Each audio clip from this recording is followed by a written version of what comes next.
Daghan na babae karon nga hadlok na mosulod otro relasyon.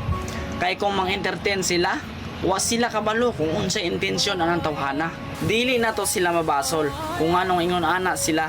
Kay nakamata na sila sa kamatuoran ug dili na sila gusto magsayang-sayang og oras sa taong puros kasakit ra ang ihatag sa ilaha. Bisag kinsang babae, mahadlok jud mosulod og otro og relasyon. Labaw na kung natrauma na siya sa una niyang karelasyon.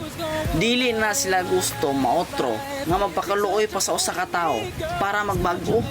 Mangusahay, bisan pag unsang istorya ug atik nimo sa ilaha, dili na sila madutlan. Puro ra na post about anang mga love life, pero dili na easy to get. Kauyabo na sa social media, pero mahadlok na mahigugma o otro. Kaya ang babae, kung maanad na nga independent, dili na basta